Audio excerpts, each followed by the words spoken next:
चलते चलते के सह प्रायोजक हैं उजाला 4 बूंदों वाला। नमस्कार, मोर टीवी की इस खास पेशकश में आपका स्वागत है। मैं हूं नवेंदु।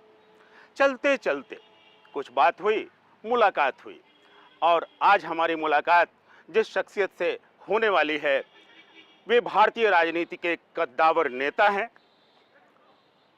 कभी कांग्रेस के नेता रहे और बिहार प्रदेश से लेकर देश स्तर पर वे नामचीन रहे, उनका नाम गूंजता रहा। और एक दौर तो वह भी आया जब बिहार के मुख्यमंत्री पद पर भी वो काबिज होने वाले थे। लेकिन कहते हैं पॉलिटिक्स है, राजनीति है, कब क्या छूट जाए, कब क्या बन जाए, कब क्या बिगड़ जाए, कुछ कहा नहीं जा सकता। लेकिन राजनीति को लंबे समय तक जिया है इस शख्स ने, और वो शख्स हैं तारिक अनवर साहब, जो एनसीपी के राज्यसभा सांसद हैं। ऐ मोहब्बत तो जिंदाबाद। कैसी चल रही है आज की राजनीति? सबसे पहले यहीं से शुरू करते हैं। आज की राजनीति के बारे में यही कहा जा सकता है कि इंसानियत करा रही है और हम लोग जो राजनीतिक लोग हैं वो एक तरह से गूंगे और बहरे हो गए हैं। क्योंकि आज़ादी के इतने लंबे समय की बीतने के बाद भी आज जो हमारी बुनियादी समस्याएं हैं वो वैसे ही मुंह बाए खड़ी हुई हैं जी। उनका कोई समाधान नहीं हो रहा है।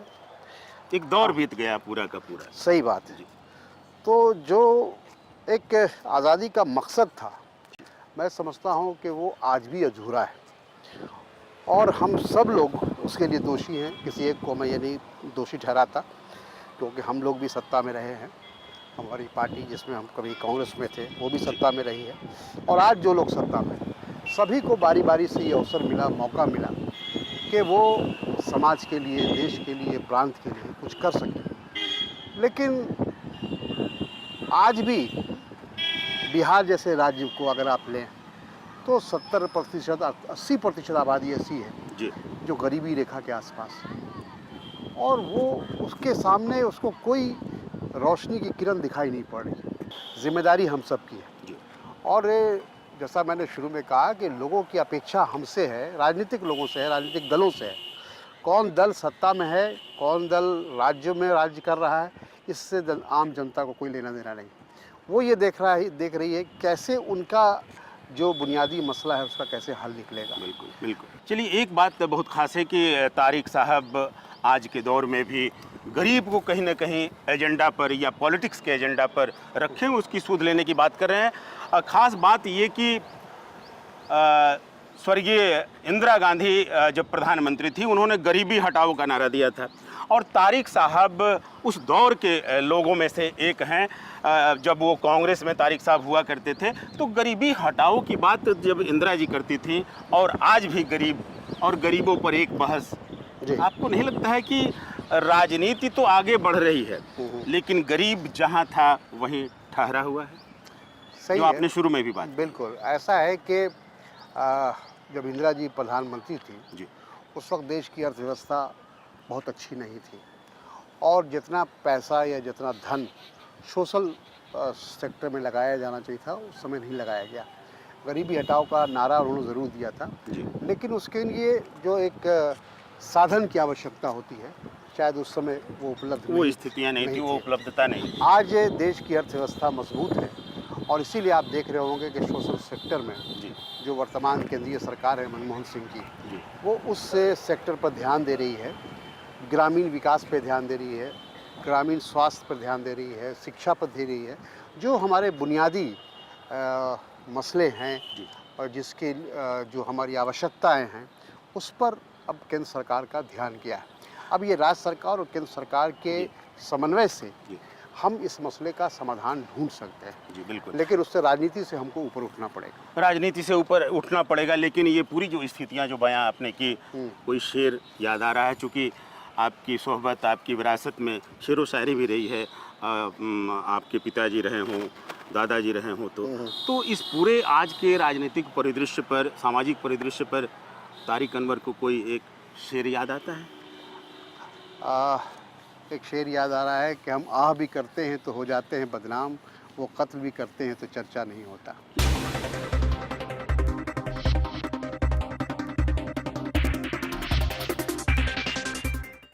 आप जैसे संजीदा लोग जिनकी पूरी एक विरासत रही है आज़ादी की लड़ाई में, आपके दादाजी बिहार उड़ीसा प्रदेश कमेटी के अध्यक्ष रह चुके हैं, स्टेट काउंसिल के वो मेंबर भी रह चुके हैं। सही। तो आज़ादी से निकल कर आया आपका परिवार, तो ये जो पूरा जो धर्म का घालमेल हुआ राजनीति में, इसके लिए आपने अपने स्तर पर क्या क्या लगा कि आपने कोई पहल की, हस्तक्षेप किया कि साहब ये नहीं होना चाहिए?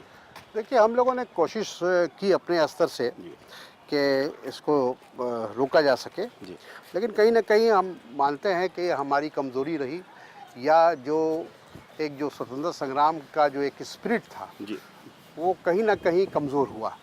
तभी ऐसे दल, ऐसी पार्टियां जो जिनका विश्वास राष्ट्रीयता में नहीं है, जी जी, बल्कि उनका विश्वास धर्म में है, जाति में है, क्षेत्रीयवाद में है, वैसी शक्तियां उभर कर सामने आई। जी, वो शायद यही कारण था कि हम लोग जी, उसमें कमज़ोर हुए कहीं ना कहीं। जी, और जो एक आज़ादी के वक्त में कांग्रेस के नेतृत्व में एक जो लड़ाई लड़ी गई, जिसका जिक्र आपने किया कि हमारे दादा भी उसमें शामिल थे स्वतंत्रता संग्राम में, तो वो लोगों का जो एक स्पिरिट जो था वो इन चीज़ों से ऊपर उठ चुके थे। लेकिन हम लोग जो सत्ता में आने के लिए जी, हम लोगों ने उसका फिर से इस्तेमाल करना शुरू किया, और मंदिर और मस्जिद में इस देश की जनता को उलझा कर हम लोगों ने एक राजनीतिक लाभ उठाने का काम किया। ये एक बहुत बड़ी स्वीकारोक्ति है कहें तो तारिक जैसे नेता की, और कहें तो बिल्कुल ईमानदार से कबूल किया गया ये अफसाना है। अफसाना ये कि राजनीति में जिस तरह से धर्म को मिलाया गया, कहीं ना कहीं उसके जिम्मेदार, उसके भागीदार तमाम सियासतदान हैं और कई सियासी पार्टियां रहीं। लेकिन ये अगर कहीं ना कहीं फीलिंग है तो जाहिर तौर पर ये माना जा सकता है कि ये देश जो है फिर भी चल रहा है, और ये देश अगर बढ़ेगा भी तो धर्म के नाम पर नहीं बढ़ेगा। क्या ख्याल है? बिल्कुल। आम जनता तो ये चाहती है कि रोटी, कपड़ा और मकान, जो बुनियादी मसला हम लोग हमेशा कहते आए हैं, उसका समाधान चाहती है। मंदिर कहाँ बनेगा, मस्जिद कहाँ बनेगा और जाति विशेष का क्या होगा, इससे कोई मतलब नहीं। हर आदमी की जो बुनियादी आज मसला है कि कैसे उसका परिवार का पालन पोषण, उसके बच्चों को कैसे शिक्षा मिले, अगर वो बीमार पड़े तो उसको कैसे स्वास्थ्य सुविधा मिले। बिल्कुल, तो बुनियादी मसले हैं, बुनियादी मसलों पर ही होनी चाहिए सियासत, ये साफ तौर पर मानना है तारिक अनवर साहब का। तारिक अनवर साहब से और भी करेंगे कई बातें, आप बने रहिए हमारे साथ, क्योंकि चलते चलते में हमारे साथ हैं एनसीपी के कद्दावर नेता तारिक अनवर। अभी वक्त हो चला है एक ब्रेक का।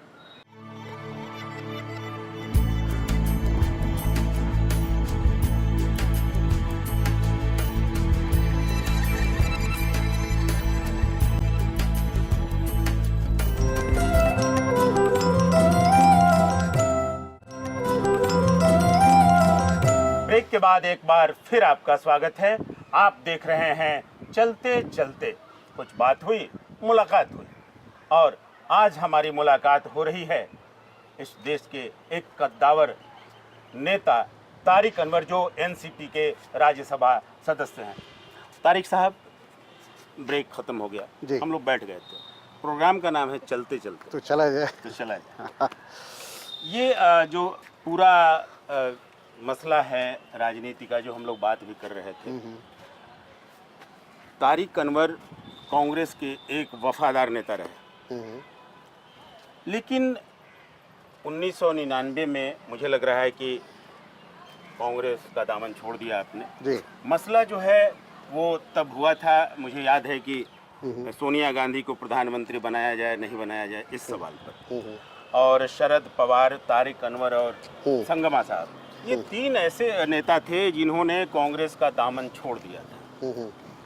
आज क्या लगता है, बिल्कुल बहुत ईमानदारी से, देखिए सियासत की अपनी शैली जरूर होती है, लेकिन क्या लगता है फिर आज कांग्रेस के साथ गठबंधन में आपकी जो पार्टी एनसीपी रही वो है, तो कांग्रेस का साथ तो है, सोनिया उसी की अध्यक्ष भी हैं, तो क्या लगता है कि वह कोई राजनीतिक तौर पर उस मौके पर लिया गया एक उठाया गया कदम था, लेकिन एक कहीं ना कहीं चूक भी थी उस राजनीति की, जिस राजनीति में लगता था कि तारिक अनवर जैसे नेता, शरद पवार जैसे नेता, संगमा जैसे नेता आगे बढ़ सकते थे? नहीं, ऐसा नहीं था। देखिए, उस समय एक भावना हम लोगों की थी, क्योंकि जैसा आपने शुरू में कहा कि मैं एक स्वतंत्रता सेनानी परिवार से आता हूँ, मेरे शरीर में स्वतंत्रता सेनानी परिवार का खून है। तो उस समय जब ये बात उठी कांग्रेस के अंदर कि सोनिया जी को प्रधानमंत्री बनाना चाहिए, तो हम लोगों ने ये समझाने की कोशिश की कांग्रेस जनों को और कांग्रेस के नेतृत्व को कि ये समय उचित नहीं है, क्योंकि ये देश अंग्रेज़ों से लड़ा है, विदेशी ताकतों से लड़ा है। और अगर अभी हम सोनिया जी का नाम लाएंगे, हम जानते हैं कि वो एक कांग्रेस परिवार से हैं, नेहरू परिवार से हैं, उनके लिए लोगों को सहानुभूति है, लेकिन इसका फ़ायदा भारतीय जनता पार्टी और विरोधी दल के लोग उठाएंगे और हम लोगों को उसका नुकसान होगा, कांग्रेस को नुकसान। तो ये जब हम समझाने की कोशिश कर रहे थे, तो हमको ये समझ लिया गया कि हम सोनिया विरोधी हैं, हमको ये समझ लिया गया कि हम कांग्रेस को तोड़ना चाहते हैं, और हम लोगों को कांग्रेस से रातों रात निष्कासित कर दिया गया। तो हमारे सामने दो विकल्प था, या तो हम विपक्ष में कोई जो भी दल था उसमें शामिल हो जाते, एक राजनीतिक, या फिर अपना दल बनाते, और कांग्रेस विचारधारा को लेकर चलते जी। तो हम लोगों ने इसीलिए राष्ट्रवादी कांग्रेस बनाया, ताकि कांग्रेस विचारधारा हम नहीं छोड़ना चाहते।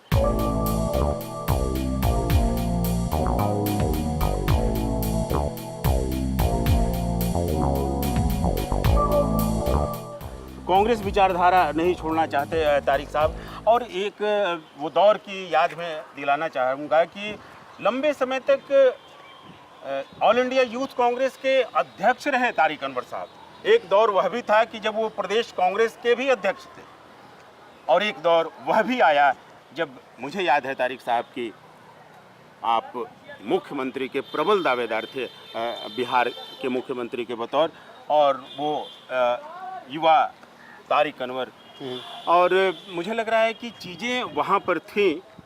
आपको नहीं लगता कि बनते बनते बात जो बिगड़ जाती है राजनीति में, एक भी चाल अगर इधर से उधर हो जाती है? सही है। तारिक जैसे सुलझे हुए लोग, समझने वाले लोग, क्या लगता है कि मुख्यमंत्री तारिक अनवर बनते बनते रह गए, ये आप भी मानते हैं?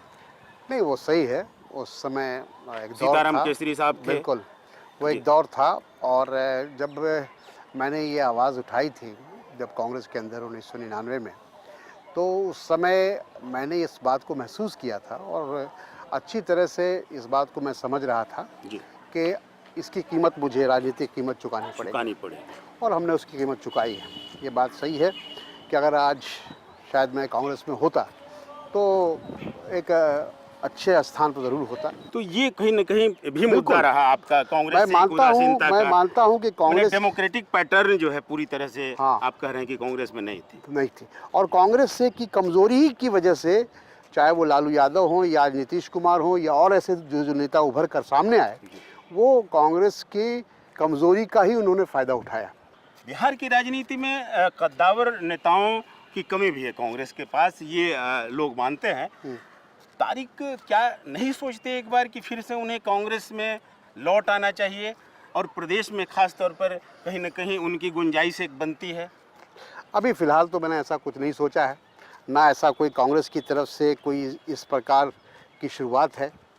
और हम ये ज़रूर चाहते हैं कि कांग्रेस के साथ जिस तरह से केंद्र में हम मिलकर सरकार चला रहे हैं, और हमारा एक गठबंधन है, पिछले 2 लोकसभा के चुनाव में हमने गठबंधन किया कांग्रेस के साथ, उसी तरह से बिहार में भी कांग्रेस के साथ अगर हमारा गठबंधन हो जाए तो हम समझते हैं कि एक मजबूत विकल्प हम दे सकते हैं बिहार की राजनीति को।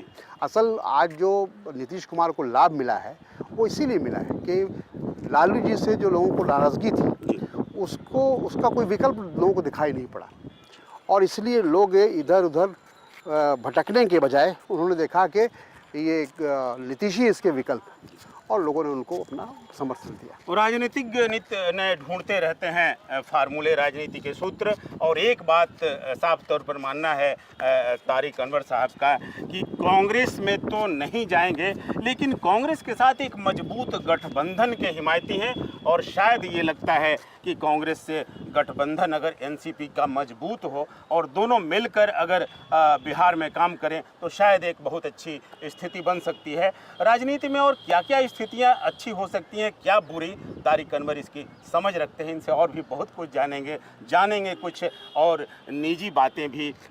आप बने रहिए हमारे साथ, क्योंकि चलते चलते में हमारे साथ हैं कद्दावर नेता तारिक अनवर। अभी वक्त हो चला है एक और ब्रेक का।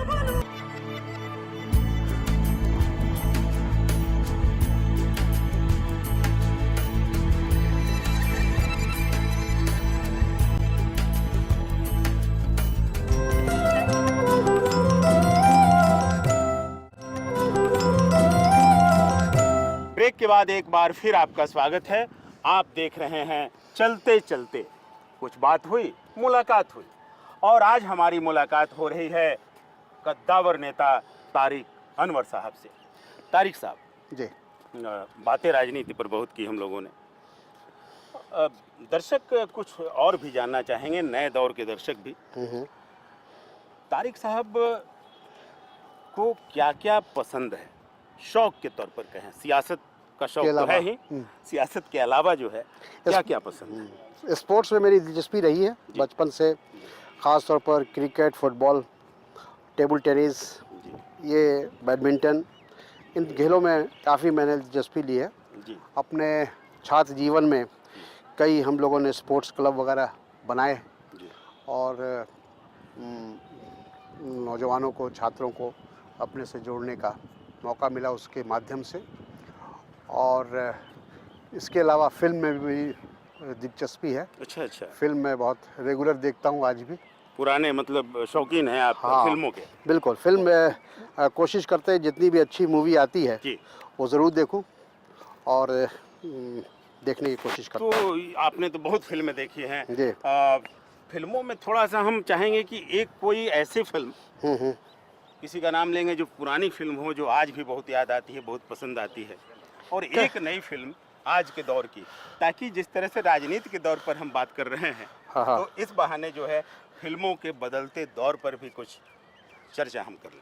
हाँ, पुरानी फिल्मों में तो मुग़ल-ए-आज़म दिलीप कुमार की, क्या बात, देवानंद की गाइड, राज कपूर की संगम, ऐसी कई फिल्में जो मुझे याद है। मदर इंडिया, सुनील दत्त, ऐसी फिल्में जो बहुत आज तक जो हमारे जहन में छाई हुई है। आज फिर जीने की तमन्ना है, आज फिर मरने का इरादा है। तो ये जो पुरानी फिल्में जिनका आपने नाम लिया है, हाँ। अगर कहें तो ये सारी फिल्में हमें भी पसंद हैं। जी। और ज़्यादातर दर्शकों को ये फिल्में पसंद है उस दौर के खास तौर पे। कोई नगमा भी जो जहन में गूंजता रहता है? गुजरता है, बहुत सारे फिल्मों के गाने जी। और अक्सर सुनते हैं पुराने गाने फिल्म के जो आते हैं। अगर मुग़ल-ए-आज़म की बात करें तो कौन सा गाना जो है बहुत याद आता है? उसके कई अच्छे गाने, सभी गाने उसके ऐसे तो अच्छे हैं जी। जैसे कुछ अगर आप याद दिलाएं हमें भी। उसमें एक ऐ मोहब्बत तो जिंदाबाद, जिंदाबाद जिंदाबाद है मोहब्बत जिंदाबाद, दौलत की जंजीरों से तू, दौलत की जंजीरों से तू रहती है आजाद। तो ये एक उस पैगाम भी था, उस वक्त का एक मैसेज भी था कि ऐसे भी लोग, ऐसा भी दौर गुजरा है। तारिक इस गीत के फलसफे से खुद को कितना करीब पाते हैं? नहीं, हम भी मानते हैं, और चाहे मोहब्बत किसी तरह की हो, चाहे किसी लड़की से मोहब्बत हो या इंसानियत से हो, समाज से हो, मुल्क मैं से हो, समझता हूँ कि वो सबसे इम्पोर्टेंट इंसान का हिस्सा है। अगर क्या आपके बात? दिल में जज्बा नहीं है, अगर गरीबों के लिए या जो दुखी लोग हैं या किसी भी, वो भी एक तरह का वो जज्बा है, उसको आप मोहब्बत का नाम दीजिए या कोई और नाम दे दीजिए, क्या बात है। लेकिन जब तक वो जज्बा नहीं है आपके अंदर तब तक आप कुछ भी नहीं कर सकते। तो मुगले आजम के बाद नए दौर की बात करेंगे तो कौन सी फिल्म कोई इधर जो आपको बहुत पसंद आई? जैसे लगान बहुत अच्छी लगी जी। और 3 इडियट भी बहुत अच्छी लगी। लाइफ हो आउट ऑफ कंट्रोल, ऑटो को करके गोल, ऑटो को करके गोल, सीटी बजा के बोल। तारिक साहब ने कहा कि पुरानी फिल्में भी पसंद हैं, नई फिल्में भी, फिल्में देखने के शौकीन भी हैं, लेकिन गाने की जब बात आई, नगमों की बात आई, तो बात साफ तौर पर ये है कि जो पुराने नगमों में जो तासीर हुआ करती थी, जो ताजगी हुआ करती थी और ताजगी देर तक बनी रहती थी, शायद नए फिल्मी गानों में नहीं। वो नहीं नज़र आती। अच्छा तारिक साहब, स्पोर्ट्स की भी आपने बात की, अभी आपको क्या लगता है अपना? स्पोर्ट्स में मुझे आज भी दिलचस्पी है जी और अभी भी हम लोग का जो पार्लियामेंट की जो क्रिकेट की टीम है जी। उसका मैं भी एक सदस्य हूँ। अच्छा, और अभी क्या बात। हाँ, अभी जी। 1 साल पहले हरियाणा के साथ एक क्रिकेट मैच हुआ था हम लोगों के साथ, हरियाणा 11 के साथ। तो उसमें बाई चांस ही हम कहेंगे कि हमने बहुत अच्छा किया और बेस्ट बैट्समैन का मुझे अवार्ड मिला। अवार्ड भी मिला। अच्छा, तो अब तो लौटते हैं फिर जरा सा बिहार, चूँकि आपकी माटी है, आपका प्रदेश है, अब बिहार आना जाना तो आपका होता ही रहता है, लेकिन मुझे जहाँ तक ध्यान है कि आज जो भी राजनीतिक स्थितियां हैं बिहार की, जी। इन स्थितियों में साफ तौर पर अभी एक प्रचंड बहुमत से चुनकर सरकार आई है एनडीए की। तारिक अनवर की आगे की क्या पॉलिटिक्स? नहीं, हमारा यही है कि हम बिहार में कोशिश कर रहे हैं अपनी तरह से कि बिहार को एक सही दिशा दिया सके। जात पात और सांप्रदायिक जो राजनीति है उससे ऊपर उठकर बिहार को कैसे आगे ले जा सकते हैं, बिहार का विकास कैसे हो और देश के विकसित राज्यों में हमारी भी गिनती हो सके, इसकी हम कोशिश कर रहे हैं। बीमारू राज्य जो आज हमारे ऊपर एक लेबल लगा हुआ है वो ख़त्म। तो वो छवि तो तोड़ भी रहे हैं नीतीश कुमार। नहीं, अभी तक तो ऐसा कुछ नहीं हुआ, अभी तक तो अखबारों में है ये। तो ये है कि आप अपने स्तर से बिहार को आगे ले जाना चाहते हैं। जी। आगे ले जाने के जो बाकी तत्व हैं, जो बाकी एलिमेंट्स हैं, उनके साथ कोई मेल जोल की बात नहीं सोचा जा नहीं, रहा हो सकता है राजनीति में ये इस संभावना से इनकार नहीं किया सकता कि जो भी लाइक माइंडेड पार्टियां हैं या व्यक्ति हैं उनके साथ किसी तरह का राजनीतिक समझौता हो सकता है। जब नीतीश जी और भारतीय जनता पार्टी एक जगह बैठ सकते हैं, आप इससे अंदाज़ा लगाइए, जिनका जो हमेशा भारतीय जनता पार्टी के खिलाफ जिनकी राजनीति रही अपनी लाइफ लॉन्ग, वो सांप्रदायिकता के खिलाफ रहे, लेकिन आज बैठकर उनके साथ पावर शेयर कर रहे हैं। ये एक बहुत खास बात है और ये तारिक अनवर जैसे नेता जिन्होंने एक लंबे राजनीतिक दौर को देखा है, जाना है, वही ऐसा बोल भी सकता है। एक तो खास बात ये कि सियासत में बात बिल्कुल साफ है जनाब कि न कोई रहा है न कोई रहेगा, और दूसरी बात ये कि राजनीति में किसी भी संभावना से इनकार नहीं किया जा सकता। राजनीति में कल गए कौन से गणित बनेंगे बिगड़ेंगे ये कोई नहीं जानता, लेकिन एक बात और, तारिक अनवर की ज़ुबान ऐ मोहब्बत जिंदाबाद, और मोहब्बत का ये पैगाम राजनीति में भी गूंजे, शायद यह भी है तारिक की मंशा। बिल्कुल। चलिए, बहुत बहुत धन्यवाद तारिक साहब, आपने चलते चलते में हमारे साथ इतना समय दिया और राजनीति से और कुछ अपनी चंद निजी बातें भी दर्शकों को बताइए। बहुत बहुत धन्यवाद आपको। और पाकीज़ा का एक गाना याद आ रहा है मुझे, चलो दिलदार चलो चांद के पार चलो। चलो दिलदार चलो चांद के पार चलो, हम हैं तैयार चलो। आपका ये जो चलते चलते का जो प्रोग्राम है, मैं समझता हूँ कि काफ़ी दूर तक जाएगा और बिहार के सही तस्वीर बिहार की आप बिहार वासियों के सामने और देश के सामने रखेंगे। बहुत बहुत शुक्रिया, बहुत बहुत शुक्रिया। चलते चलते कुछ बात हुई, मुलाकात हुई, और आज हमारी मुलाकात हो रही थी देश के राजनीतिक नेता, कद्दावर नेता रहे तारिक अनवर, और जो एनसीपी के राज्यसभा सांसद भी हैं। तारिक साहब से हमारी ये बात और मुलाकात आपको कैसी लगी, हमें ज़रूर लिख भेजिएगा feedback@moujtv.org पर। अगली बार चलते चलते में फिर मिलेंगे किसी एक और शख्सियत से, करेंगे उसके साथ भी चंद बातें और मुलाकात। फिलहाल दीजिए नवेंदु को इजाजत। नमस्कार। जिंदगी खत्म भी हो जाए ना कभी खत्म उल्फत का सफर, उल्फत का सफर। चलो दिलदार चलो चांद के पार चलो, हम हैं तैयार चलो। चलते चलते के सह प्रायोजक थे उजाला 4 बूंदों वाला।